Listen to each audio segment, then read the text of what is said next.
afternoon from Jerusalem, Israel. This is Mr. Lowell Joseph Gallen, founder of the Root and Branch Association Limited. Established in the United States of God of Israel, bless America, in New York State in 1981, now celebrating our 45th year. Today is Wednesday, April 22nd, 2026 in the Gregorian calendar. And it is the fifth day of the second Israelite Hebrew month of Iyar in the Hebrew Israelite calendar. Welcome to episode 43 of our monthly seminar, Ancient Roots Mothering Roots, Nettles, and Sage, with three distinguished daughters of Israel, one of whom is with us in spirit, the other of whom are with us in person. Mrs. J. Rivka Asulin from the Lower Galilee here in Eretz Yisrael, and Mrs. Chava Dagan from the Southwest Negev in Eretz Yisrael. And we welcome our friends and colleagues Rebecca from Beit Shemesh and Adi from Boise, Idaho in the United States of God of Israel, bless America. So I'm about to go up to the gallery. Before I do, for Rebecca, Rivka, for Chava, you'll see the links below to their sites, to their channels. Please like, subscribe, share, and support, especially financially, their work. And you can support mine too. The links will be below. And now, without further ado, oh yes, today is Israel Independence Day. And yesterday was Fallen Soldiers and Terror Murder Victims Remembrance Day. A lot going on this week. And on the 19th was the 83rd anniversary of the beginning of the Warsaw Ghetto Uprising, 1943. So, and also on a negative date, the April 20th is the birthday of Adolf Hitler, 1889, alive and well and living. Not much has changed. His spirit is alive and well and living. And this is, in my opinion, the final battle, which is why the work of Rivka and Chav is so important. We need all the weapons at our disposal to be mentally, physically, and spiritually at our best. That's why you have to go to Chava's community and buy honey from her, because she has, I know, the world's best honey. And Rivka has all sorts of you'll see in the website all the wonderful tools available to feel and look better and survive the last laps of the final wars of Gog and Magog, Ezekiel 38, 39. We seem to be in them. Okay, ladies, I am going up to the gallery. It's all yours. How wonderful to have this talk on Israel Independence Day and hear something positive for how people can feel, look better. Thank you, Lo Aryeh, a lion for our times. Welcome. Today, we are going to be talking about the question I get asked most as an Israeli herbalist, which is, what is Jewish herbal medicine? Or is there Jewish herbal medicine? Or do we have a tradition? Do we have a lineage with Jewish herbal medicine? So I think I just want to touch on why this is the most asked question that I get and what's going on here. Particularly in today's climate, woke culture or this sort of thing, people are getting very nervous about cultural appropriation, and people are getting very nervous about how all of their life's learning will be perceived if they learned it from a culture that wasn't their own, that didn't come from their own culture. And this is very strange to me, because everything I've ever learned has been from every culture, everywhere, including in school. We learned about the, Council of Nicaea, the Catholic Church. We learned about Rome and Greek history. We learned, we read the classics, which we had Gwen come and recommend to everybody that's what the kids these days should be reading. I mean, we're just learning from different cultures, and even Western society and its roots in Judaism and its roots in the Greco-Roman, cultures and ideologies. So the idea that there's this kind of pure lineage that only belongs to you and nobody else can touch or learn from is bizarre to me.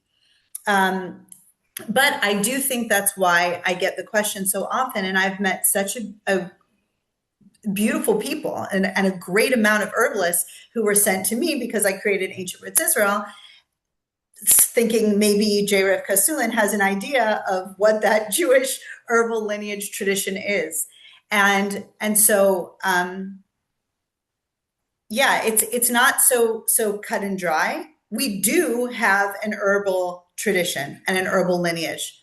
But it's complex and it's not something you can answer on one foot. And there is no kind of real pure lineage because we're all intertwined. I think that's the bottom line. We've all shared, and it's not just Jews; it's everyone all around the world. I guess also as a tip of the hat to our co-founder for Ancient Roots Mothering, Gila, I just want to share before I bounce it over to Chava, that she would always say, we are all indigenous to somewhere. And I love that because that's the truth. And so when people start getting really tense about, oh, cultural appropriation or whatever, she's like, we're all indigenous, or the white people or the this or the that. We're all indigenous to somewhere, every single person. And may have mixed lineage. I'm Jewish and Celtic, for example. So I'm intermixed lineage, but it's still my lineage. It's still going along my bloodlines. There's an indigenous to somewhere, and that's for every person on earth. So, Chava, I'm going to bounce it over to you so we can start. Okay, so these people, these indigenous people that we've met and talked to around the world, and that people really do connect to, like the Native Americans are coming back into themselves and back to their traditions. And you can go to any country, the Aboriginals, it doesn't matter. There's a revival. It's been going on for a while, but they are coming back into their roots, into their heritage, into their traditions. And then there's the Jews. And everyone's like, no, you're not allowed to do that. What are you, crazy? So we do have our own traditions, our own heritage. From Devarim, the Lord God brings you into the good land, a land of wheat, barley, vines, figs, pomegranates, oil, olive trees, and honey, milk and honey. Like right from our Tanakh, the herbs are mentioned. Our sustenance is given to us by God from the very, very, very beginning. And then throughout history, we've been dispersed. We've been forced to run, to be exiled. All of the, you know, uh, executions and everything that's happened along the way, we have been severed from our indigenous knowledge that we had. So I have lots of lovely books that I'm going to pull from um, just as an example of us being dispersed. And what is, like Rivka said, what is Jewish herbalism? Is it what you took with you on your back as you're running?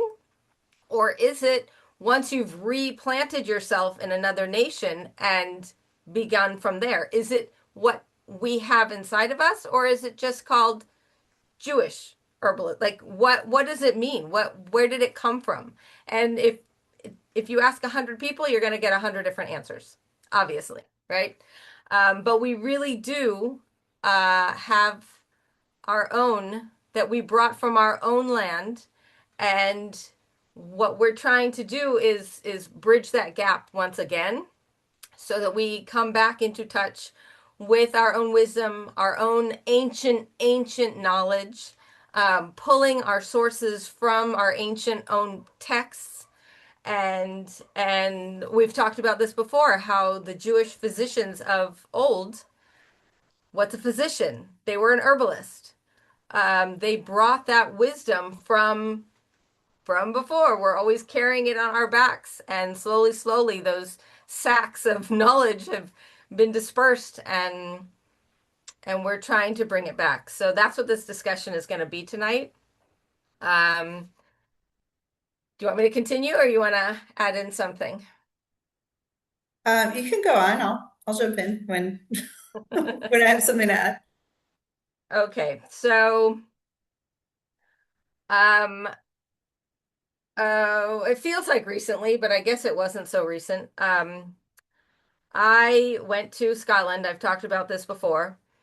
And one of the things that hit me is in Scotland, I went there to learn shearing for sheep. I use wool. And I went to Scotland to learn to shear sheep. When I got there, I had kind of like an epiphany or a brain, whatever connection, where in our own Bible, it mentions shearing sheep over and over and over again. From the very beginning to the middle, all the way to the end, all of our ancestors were shepherds. We had sheep, and many events happened while we were shearing sheep. They went to go talk to, and he was shearing sheep. He was in the field shearing sheep. We have, we've been doing it since the beginning. We were probably the very first ones to do it. And And the now, Mishkan and weaving the tapestries for the Mishkan, which went into the right. Beit HaMikdash from goat and sheep hair. Right, right. So here I am traveling all the way to Scotland to learn something that I should have learned from my own ancestors and father, grandfather, whatever, but we don't because we have a severed tradition. And it just kind of hit me that when we were sent out of Israel, we dispersed all over the place. And one of the places we ended up in was Scotland, Ireland, Wales, England, the whole place. And much of their own history is based on what we brought to them, including our knowledge of shearing sheep. But the difference is that they've been there, locked in their lands, very proud, very strong, holding on to their traditions and their languages and their heritages and their land all these hundreds of years. And so they still have it so strong and they pass it on from one to the next. And we've lost that. So there's so much history in Scotland that goes back to the Jews. And I believe, no proof, I believe that shearing is one of them. And if shearing was, think of how much of our knowledge that we bring or that we brought with us when we were dispersed and exiled to the other nations that we ended up in, including herbal lore. How much we were respected physicians, meaning herbalists, the counts, the kings, the very important people always called on the Jews to come heal them from their sicknesses because of our ancient knowledge. I'll stop there because I'm already talking too much, but just as an example, I'll mention it again. Yeah. And so to parallel that, at our first Ancient Roots Israel International Herbal Conference, Nissim Crisbil spoke, and he spoke about how so he made Aliyah from Morocco to Israel when he was a small child, and he still very much connected with the Moroccan Arabs who lived here and Jews, but this was his language. He could speak very easily and freely. And so he started learning about the herbal traditions, and he was asking, as he was kind of digging into where these herbal traditions had come from, he was told by the Arabs who live here in Israel that these herbal traditions were taught to their ancestors by us, the Jews, and that they've just been preserving those herbal traditions for us and they're returning it to us now. But basically, when there was some overlap before we kind of were all kicked out, or also probably the Jews that were in the Sephardi Jews who were kind of in these areas. But yeah, we were passing along that knowledge. And then the further we got away from Eretz Israel, the closer they got to it and started occupying the land and used our herbal knowledge to take care of themselves. It makes me think about the Native Americans and the holiday of Thanksgiving too, that there was this period of there's this peace and togetherness where the Native Americans were teaching the Europeans what plants to use and how to grow certain plants together so that they could stay fed throughout very difficult winters and this sort of thing. So it's all very interesting. But I'm into breaking things down because I need things like very simple and logical for me to follow them.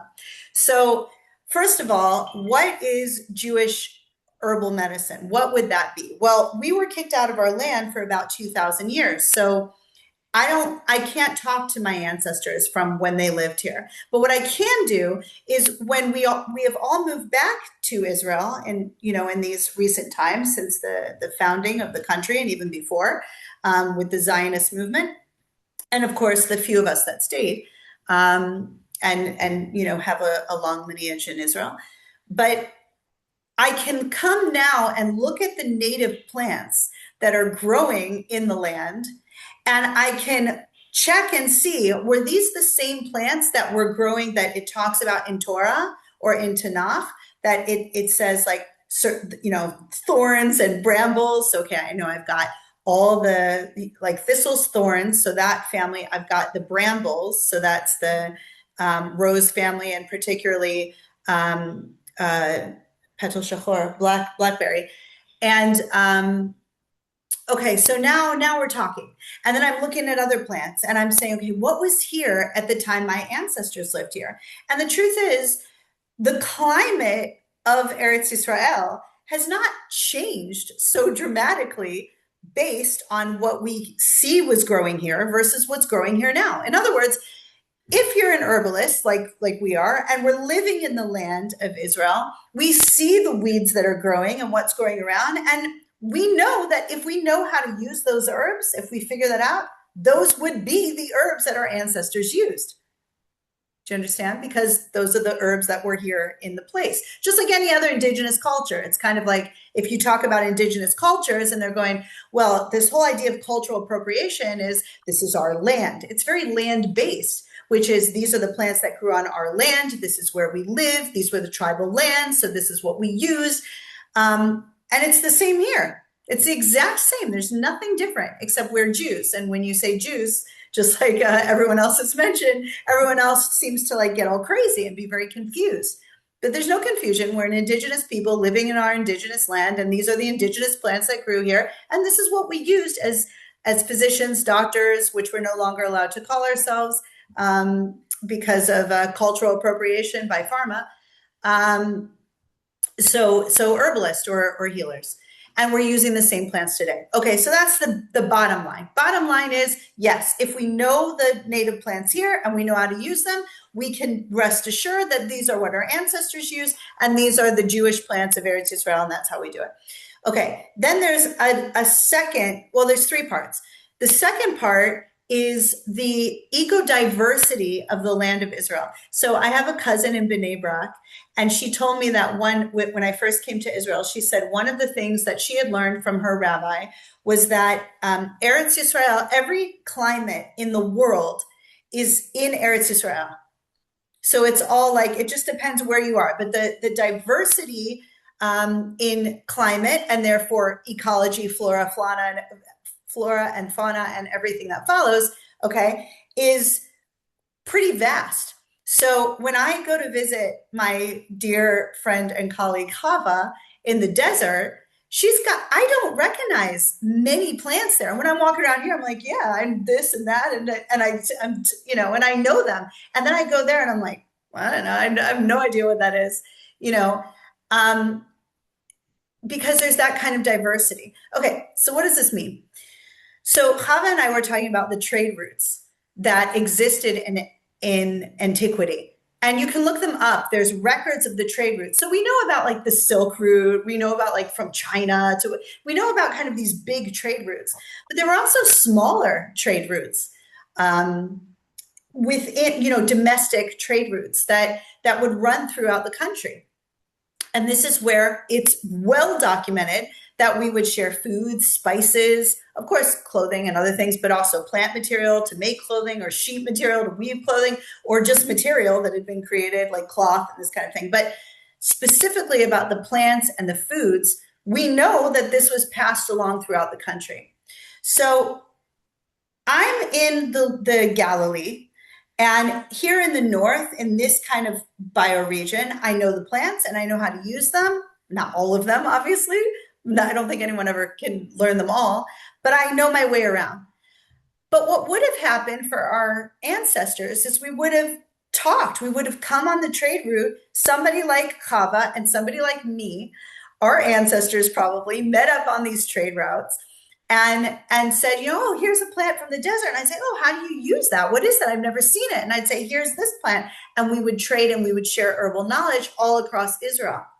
So because we know all these things to be facts, I'm going to just kind of pose it for everyone that the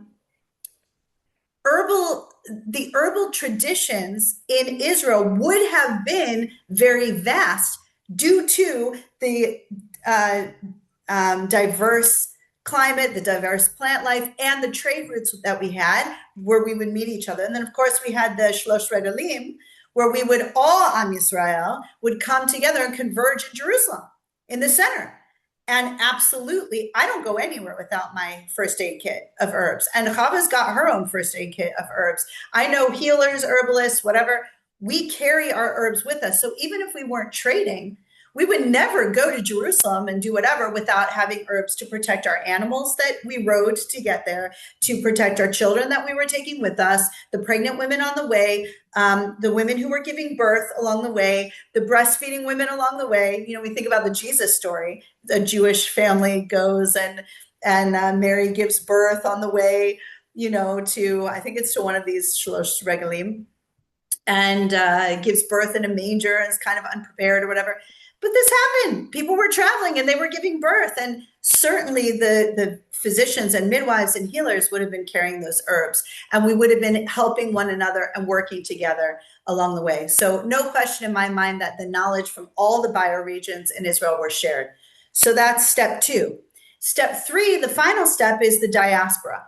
So when we were thrown out of our land into other lands, we went with the knowledge of a vast climate all the way from the north that gets snow all the way down to the desert, which may be just as cold or even colder than the regions with snow in the winter. But anyway, but totally different plant life. And now we're going out, and some people from the north are sent to Yemen, and some people from the south are sent to France or, Russia or Belarus or whatever.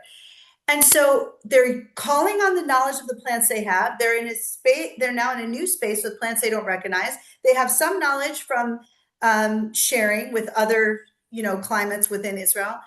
But then they have to kind of figure out what's going on with the new plants where they are. And that would have probably required asking the local population, well, what do you use? Oh, just like what we did internally in our own trade routes. Oh, here, this is from the north. They would say, oh, we use this for that. And they start saying, oh, your yarrow is a lot like our Inula viscosa. Oh, okay. And then we were probably also trading with them as well and saying, well, give me some of that yarrow. I'll give you some Inula viscosa. This is from where I am. And we were therefore being influenced by foreign cultures, but also influencing foreign cultures like Chava just spoke about. So some of the European herbal traditions or North African herbal traditions or so on and so forth, Moroccan, could have really come from us. Like it's told that we brought chocolate somewhere and we brought avocados and eggplant and whatever. And I think to Italy, and now it's a big part of the cuisine.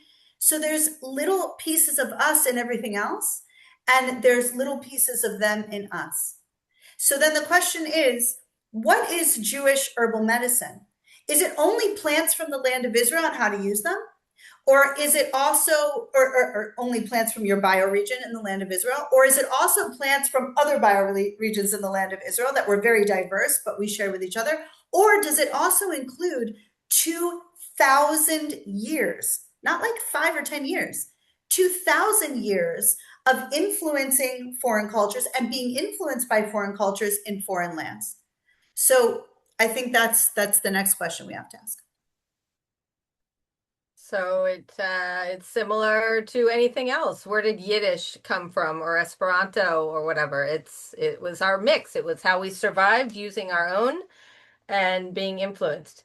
I just wanted to mention this book. It's called Tribal Lands by Tamar Weissman. I did an interview with her. She is amazing.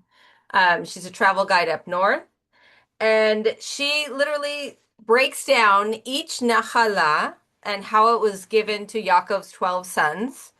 Um, and the one thing right here, I'm just going to read a few quotes from it because it says, setting aside the philosophical pickle of whether the territory inspired the tribe or the tribe inspired the territory, we may begin to examine the underlying bonds between the tribe and its Nachala.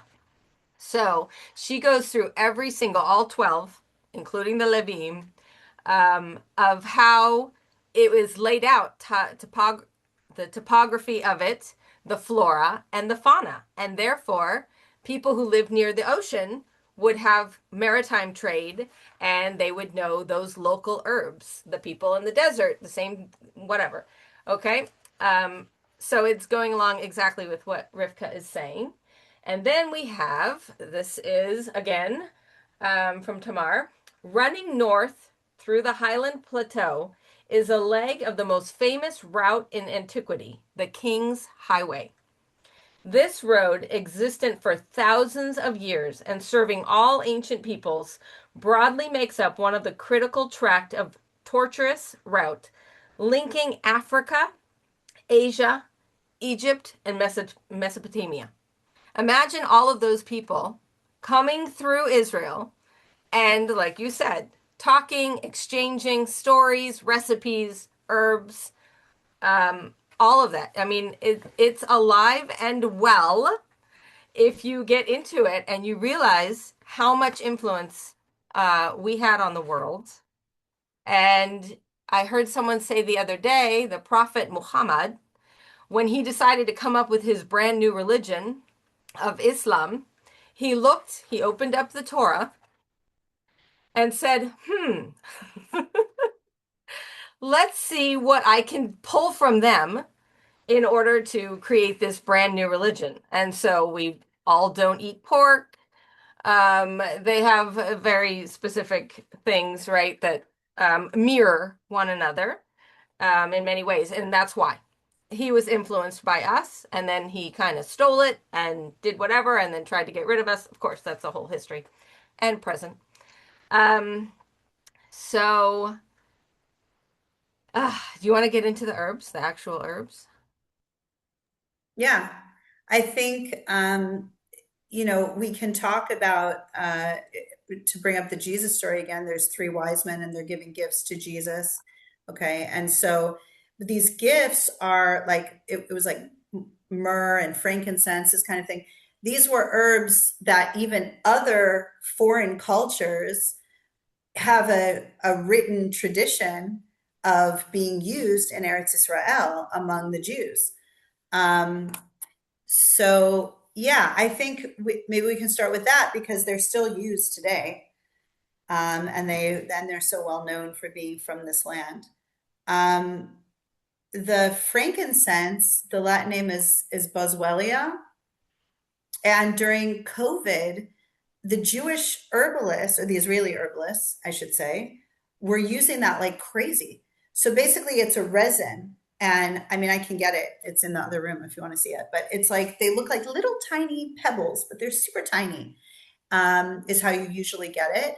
And it's like drips of resin. If you think of a pine tree, the resin that kind of comes out of a pine tree and it forms these little kind of things. If you packed it into a tight ball, it would be that tiny, it's like a little teardrop shape, but it's packed into, it's compacted. So it's even smaller than that. But I think we've mentioned it even during COVID, but this is what was used among Israeli herbalists to treat and prevent COVID.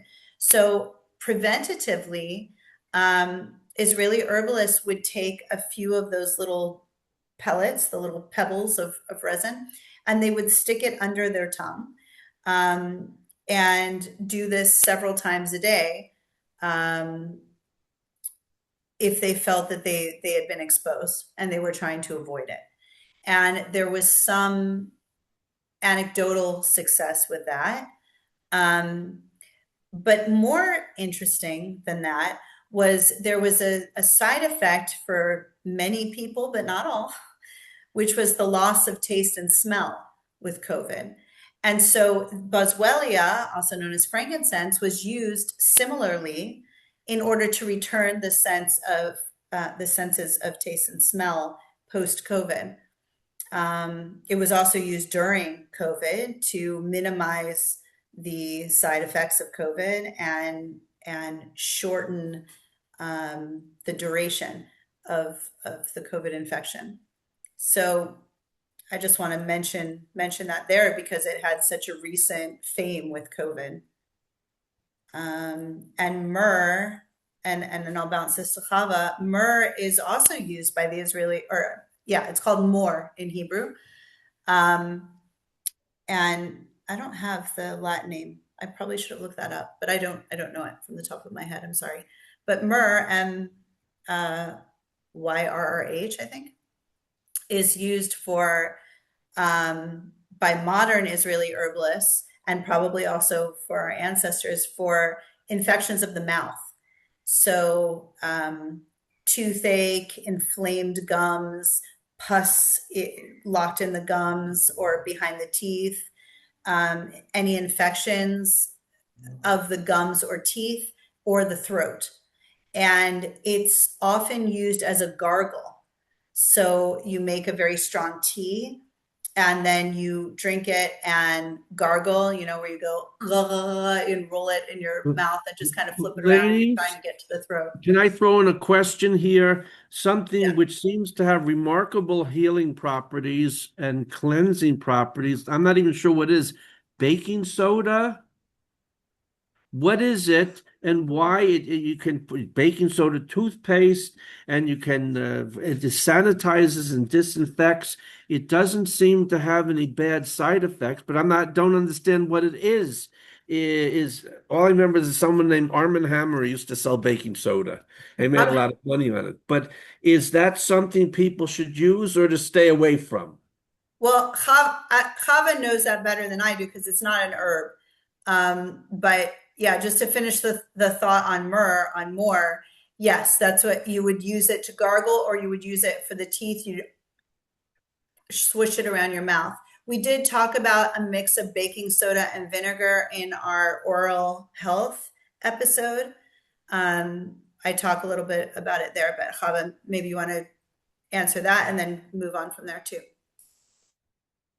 Um, so yes, it's got all kinds of disinfecting properties, I guess, but I don't usually run towards something that has been so highly pushed. Somebody's pushing it. I don't know. I don't use it personally, so I don't want to comment too much. Um, but I've heard all kinds of things. I don't know. I don't know. It's something I guess you have to, I mean, it's not dangerous, so you could try it out and see how you feel. I haven't gotten into it. Um, Another herb that grows everywhere in Israel is mastic. We've talked about it before, also in our tooth helping teeth heal video, whatever it's called, our show. And mastic is known for its sap, but I personally use the leaves. I dry them and I grind them up into a powder and I add it to my tooth powder that I make from clay and charcoal, and I'll put mastic, other herbs in there too. But another thing about mastic, if you take off a leaf from this tree, bush, whatever you want to call it, and chew it, it makes you pucker. It like draws in everything. So your mouth feels like there's no saliva, nothing left. You're just left with a pucker. It's crazy the way makes you feel that way. When I put it in my tooth powder, it does not do that at all. But when some herb does that, it is perfect for making cheese because it's able to pull the curd, which is the fat of the milk, to itself, like pucker it and push out all of the whey, which is the water part. So it completely separates. You take that fat part, and that's what you're going to make cheese with.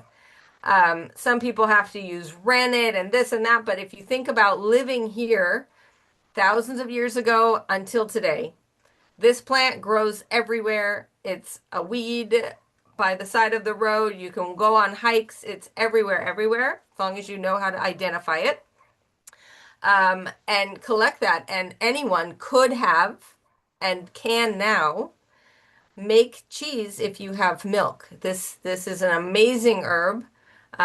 Besides all of the lovely health benefits, it's antibacterial, antimicrobial, and in all kinds of ways. But it's also something that you can use in the kitchen. Yeah, mastic is also used for women's health and has been used in antiquity, since antiquity, um, among Jewish healers in the land of Israel, for regulating menstrual cycles or dealing with problems of the menstrual cycle. However, I should have a disclaimer that we're talking in very general terms. And not all of these, especially these herbs that we've mentioned, are not all kind of like safe and effective for everybody. And no, like there's a, when it comes to herbal medicine, we always have difficulties with this because the pharmaceutical companies or the pharma medicine, Western medicine, have totally culturally appropriated thousands plus of years of healing knowledge for all people.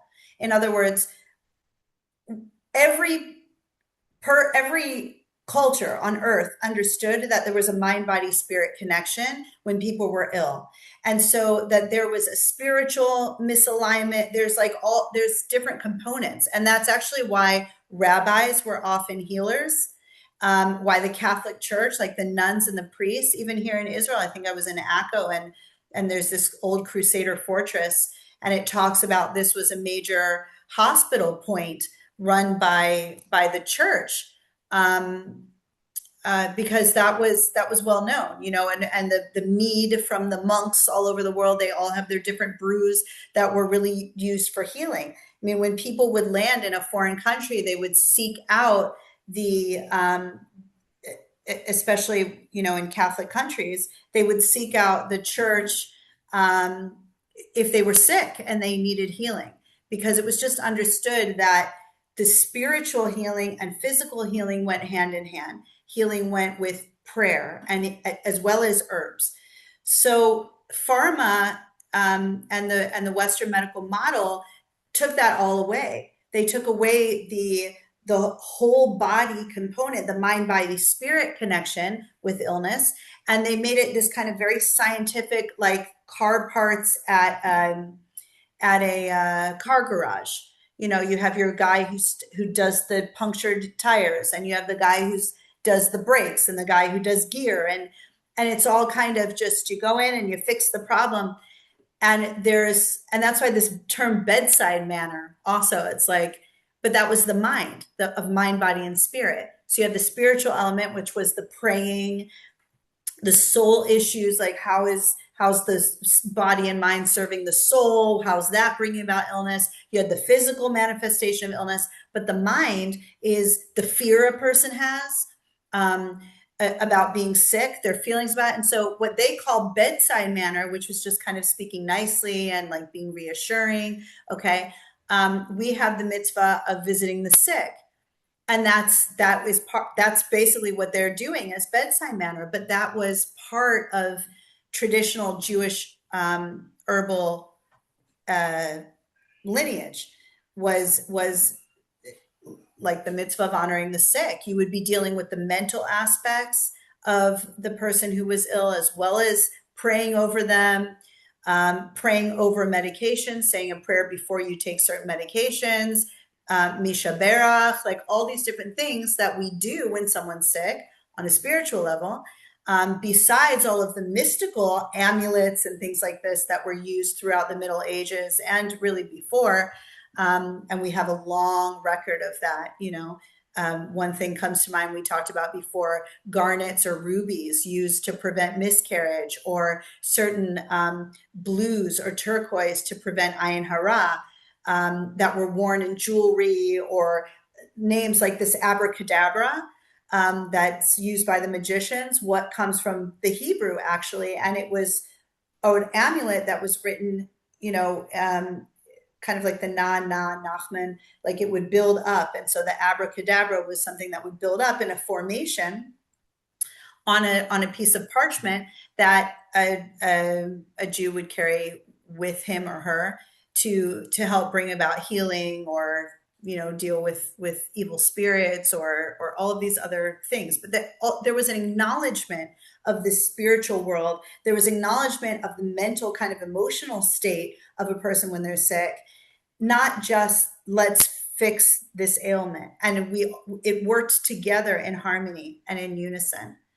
I just want to add about in place of rennet, Chava was talking about making the cheese. And when I first came to Israel, one of the first things I learned to do was make cheese using the sap from the fig tree as in place of rennet. So there's so many different, and of course, fig is one of our native species here, which has not only, I mean, that would have been traded all over the place, all over. So not only for cheese making, but also for medicinal value, the figs, the leaves, as well. What would you like to add to that, if anything? Cinnamon. Let's mention cinnamon.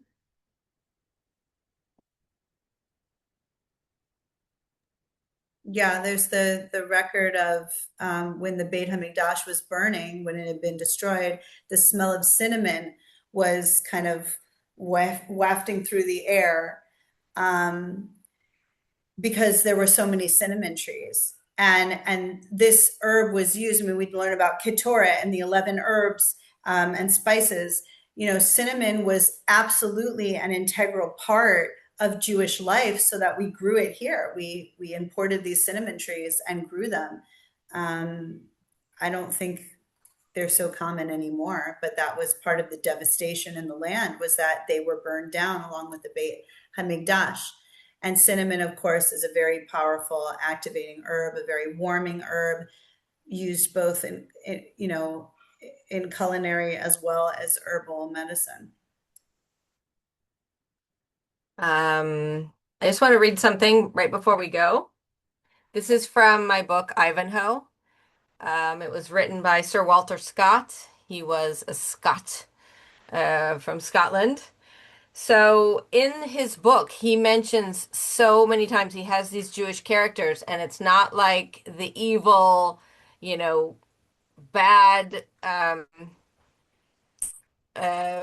what's portrayed in other writers. He actually reveres them and talks about our herbal secrets that we brought with us, which I thought was so beautiful. So I'm just going to read this really quick. He has many little essays written inside of his chapters. So this is from an essay called The Jew.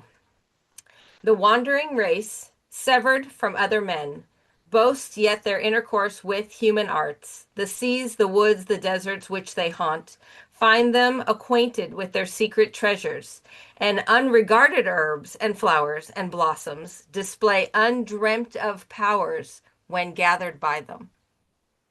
Isn't that cool? I love it.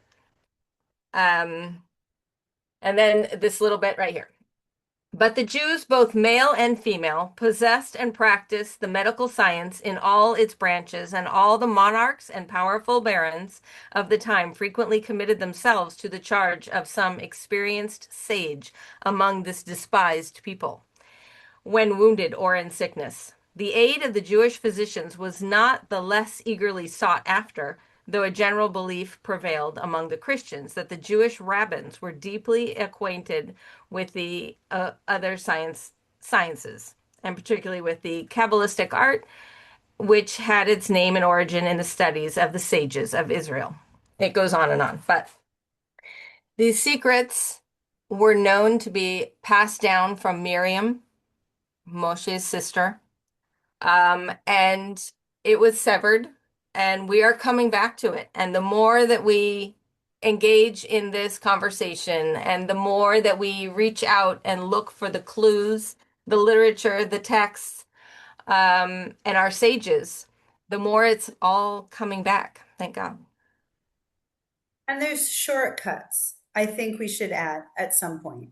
So when we started learning herbal medicine, there's a lot of asking, a lot of figuring out how it all works. But then when you start taking the native plants of the land of Israel or elsewhere, the plants at all, and you start using them, you see how it works, and you're using it on yourself, and you're feeling what's happening in your own body. And then when you combine that with all the elder knowledge of, kind of the general approach to herbal medicine, because the whole idea of herbal medicine has been lost to modern society. So once you kind of get it, I don't know, for me, there was a point where it just like clicked. And then after that, it's not like I know all the secrets or something, but I'm saying if I encounter a new plant, and once I've checked at least 3 sources to properly identify it and I know what it is, and then I might like see what other people are using it for, and then kind of like look at different cultures in the world, because there's there are so many plants that are in Israel that are in other places as well. Maybe even the majority of the plants that we have here are also growing somewhere else. So looking into other cultures that are using these plants, seeing how they're using them, using the doctrine of signatures, which we've spoken about a few times before, you can start to figure out on your own. Like, I'll see a plant now and I'll be like, oh, once I know what it is and I know it's not poisonous and that it's been used medicinally, I go, I bet I could use it for this. And so there's like like an ancestral, it's like it coded in our DNA how to heal, just like probably how to eat. There's certain things that I would look at them and I would go like, that looks pretty safe to eat, not always right. Still check at least 3 sources. But there's an understanding, like, I don't know, there's just something in your soul, in your DNA, that at some point starts to recognize like an old ancient memory, and you start to figure out how to move about the world in this area with herbal medicine. I mentioned before yarrow, and then I realized I'm wearing yarrow on my shirt, so I'm just going to show that to you. Yarrow, oh, I don't know if you can see it. Hang on. Yarrow, if you can see this, bummer. Yarrow is not a plant that grows in Israel, or at least not Achillea millefolium as a wild reed. So the Latin name of this plant is Achillea millefolium. There's different Achilleas that grow in Israel, and you have a special one or two in the desert, Chava, that only grow there, and they're not used interchangeably. But this would have been, there's a book called Ashkenazi Herbalism, which was written by, I think Deatra Cohen is her name, and it was a really cool kind of idea where her and her husband, I think she's a librarian, the husband speaks multiple languages, and they were researching the Jewish ancestral herbal traditions. And she was looking everywhere in all these documents in like Polish and Russian and Yiddish and whatever, to try and find a book or something that was written on herbal medicine in recent history, meaning sometime before the Shoah, anytime before the Shoah.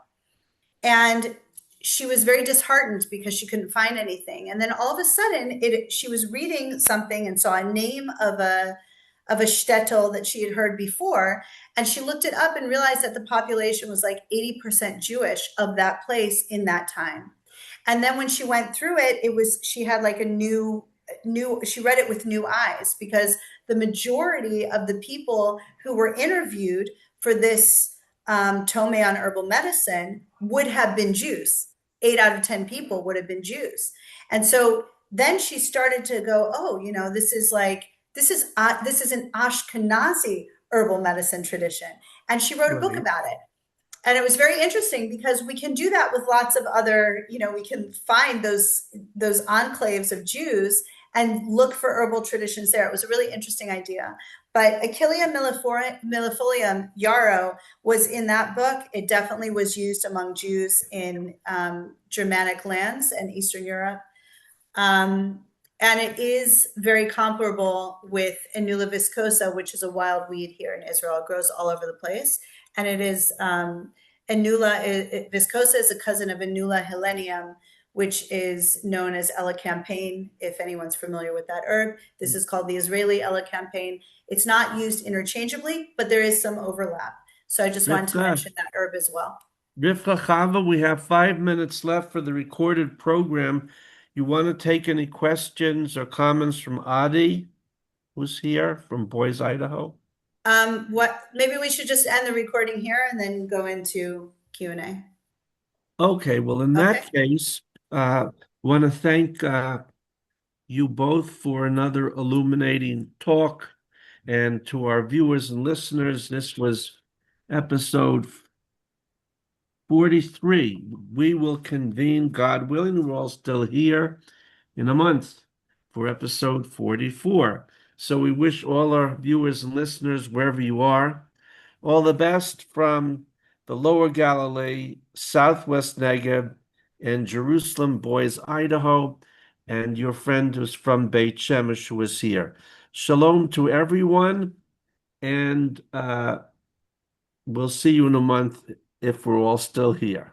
Okay, there. Okay, so